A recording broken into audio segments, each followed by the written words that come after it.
ಅಯೋಧ್ಯೆ ರಾಮ ಮಂದಿರ ವಿವಾದ ಬಗೆಹರಿದು ಉದ್ಘಾಟನೆಗೆ ಸಜ್ಜಾಗಿದ್ದು ಕಾಶಿ ವಿಶ್ವನಾಥ ಮಂದಿರ ಆವರಣದ ಜ್ಞಾನವಾಪಿ ಮಸೀದಿ ಸರ್ವೆ ವರದಿ ಸಲ್ಲಿಕೆಗೆ ಕೌಂಟ್ ಡೌನ್ ಆರಂಭಗೊಂಡಿದೆ. ಇದರ ಬೆನ್ನಲ್ಲೇ ಕೃಷ್ಣ ಜನ್ಮಭೂಮಿ ವಿವಾದ ಪ್ರಕರಣದಲ್ಲಿ ಮಹತ್ವದ ಬೆಳವಣಿಗೆಯಾಗಿದೆ. ಜ್ಞಾನವಾಪಿ ರೀತಿಯಲ್ಲೇ ಮಥುರಾ ಜನ್ಮಭೂಮಿ ಸರ್ವೆಗೆ ಅಲಹಾಬಾದ್ ಹೈಕೋರ್ಟ್ ಅನುಮತಿ ನೀಡಿದೆ.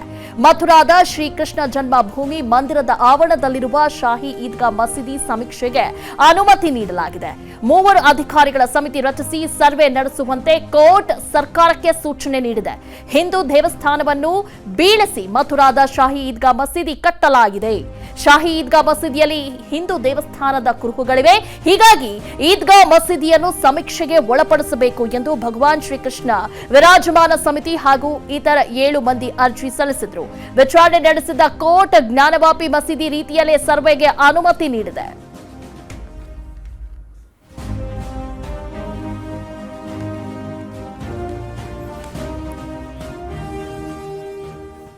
ಎಲ್ಲದ್ರ ಬಗ್ಗೆ ಡೀಟೇಲ್ಸ್ ನೀಡ್ತಾರೆ ನಮ್ಮ political bureau head Maruti Pavagada. Maruti, ಇದು ಲೋಕಸಭಾ ಚುನಾವಣೆಗೆ ಬಹುಮುಖ್ಯ ಅಸ್ತ್ರವಾಗುತ್ತಾ ಏನು? ದಿವ್ಯಾ, ಖಂಡಿತವಾಗಿ ಈಗಾಗಲೇ ಅಯೋಧ್ಯೆಯಲ್ಲಿ ರಾಮ ಮಂದಿರ ಕಂಪ್ಲೀಟ್ ಆಗಿದೆ. ಮುಂದಿನ ತಿಂಗಳು ಅದು ಅಧಿಕೃತವಾಗಿ ಉದ್ಘಾಟನೆ ಕೂಡ ಆಗ್ತಾ ಇದೆ. ಇದರ ಬೆನ್ನಲ್ಲೇ ಇವತ್ತು ಬಂದಿರುವಂತಹ ಮಹತ್ವದ ಒಂದು ತೀರ್ಪು ಸಹಜವಾಗಿ ಈ ವಿಚಾರವನ್ನ, ಇದು ದೇವಸ್ಥಾನದ ವಿಚಾರ, ದೇವಾಲಯದ ವಿಚಾರವಾದರೂ ಕೂಡ ಇತ್ತೀಚೆಗೆ ರಾಜಕಾರಣದಲ್ಲಿ ಸಹಜವಾಗಿ ಇಂತಹ ಒಂದು ವಿಚಾರಗಳನ್ನ ರಾಜಕೀಯ ಅಸ್ತ್ರಗಳಾಗಿ ಬಳಸ್ಕೊಳ್ತಾ ಇರುವಂತದ್ದು ನಿಜ. ಅದನ್ನ ಬಿಜೆಪಿಯವರು ಕ್ಲೈಮ್ ಮಾಡ್ಕೊಳ್ಳೋದ್ರಲ್ಲಿ ಯಾವುದೇ ಅನುಮಾನವೂ ಕೂಡ ಇಲ್ಲ. 2024ರ ಲೋಕಸಭಾ ಚುನಾವಣೆಯಲ್ಲಿ ಪ್ರಮುಖವಾಗಿ ಅಯೋಧ್ಯೆ ಆಗಿರ್ಬೋದು,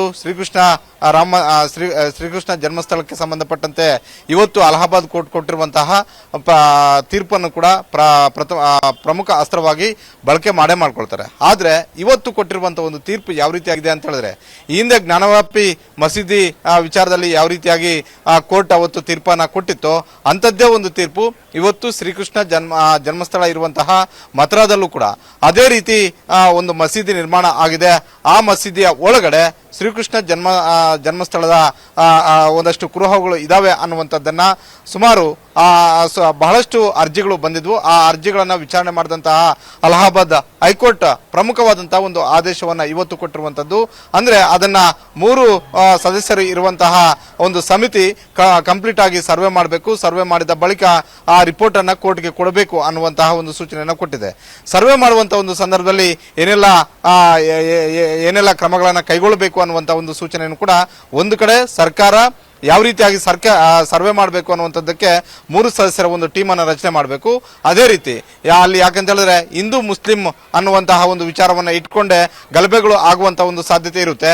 ಹೀಗಾಗಿ ಈ ಮಸೀದಿ ಸರ್ವೆ ಮಾಡುವಂತಹ ಒಂದು ಸಂದರ್ಭದಲ್ಲಿ ಏನೆಲ್ಲ ಕಟ್ಟೆಚ್ಚರಿಕೆ ಕ್ರಮಗಳನ್ನು ಕೈಗೊಳ್ಳಬೇಕೋ ಆ ಎಲ್ಲಾ ಕ್ರಮಗಳನ್ನ ಕೈಗೊಳ್ಳಬೇಕು ಅನ್ನುವಂತಹ ಒಂದು ಸೂಚನೆಯನ್ನು ಕೊಟ್ಟಿರುವಂತದ್ದು. ಇದು ಕೋರ್ಟ್ ಆಂಗಲ್ ಅಲ್ಲಿ ಒಂದು ರೀತಿ ಆದ್ರೆ, ಮತ್ತೊಂದು ರೀತಿಯಲ್ಲಿ ಇದು ಸಹಜವಾಗಿ 2024ರ ಲೋಕಸಭಾ ಚುನಾವಣೆಯಲ್ಲಿ ಸಹಜವಾಗಿ ಮಥುರಾ ವಿಚಾರವೂ ಕೂಡ ರಾಜಕೀಯ ಅಸ್ತ್ರ ಆಗೋದ್ರಲ್ಲಿ ಯಾವುದೇ ಅನುಮಾನವೂ ಕೂಡ ಇಲ್ಲ.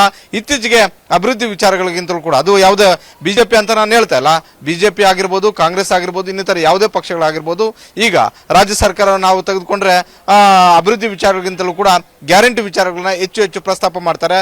ಅದೇ ರೀತಿ ಬಿಜೆಪಿ ವಿಚಾರಕ್ಕೆ ಬಂದಾಗ ಬಿಜೆಪಿ ಅವರು 10 ವರ್ಷಗಳಿಂದ ನಾವು ಮಾಡಿದಂತಹ ಒಂದು ಅಭಿವೃದ್ಧಿ ಕೆಲಸಗಳಿಗಿಂತಲೂ ಕೂಡ ಧರ್ಮದ ವಿಚಾರಗಳಾಗಿರ್ಬೋದು ಅಥವಾ ಇನ್ನಿತರೆ ಅಯೋಧ್ಯ ವಿಚಾರ ಆಗಿರ್ಬೋದು, ಈಗ ಶ್ರೀಕೃಷ್ಣ ಮಂದಿರ ವಿಚಾರ ಆಗಿರ್ಬೋದು, ಇಂತಹ ಒಂದು ವಿಚಾರಗಳನ್ನ ಲೋಕಸಭಾ ಚುನಾವಣೆಯಲ್ಲಿ ಪ್ರಸ್ತಾಪ ಮಾಡುವಂತದ್ದು ಸಹಜ.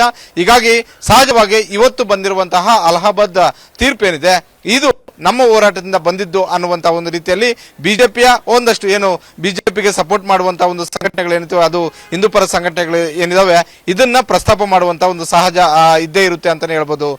ದಿವ್ಯಾ, ಓಕೆ ಮಾರುತಿ, ಸಂಪರ್ಕದಲ್ಲಿರಿ. ಅನುಕ್ಷಣದ ಸುದ್ದಿಗಳಿಗಾಗಿ ವಿಸ್ತಾರ ಯೂಟ್ಯೂಬ್ ಚಾನೆಲ್ ಸಬ್ಸ್ಕ್ರೈಬ್ ಮಾಡಿ, ಬೆಲ್ ಐಕಾನ್ ಕ್ಲಿಕ್ ಮಾಡಿ.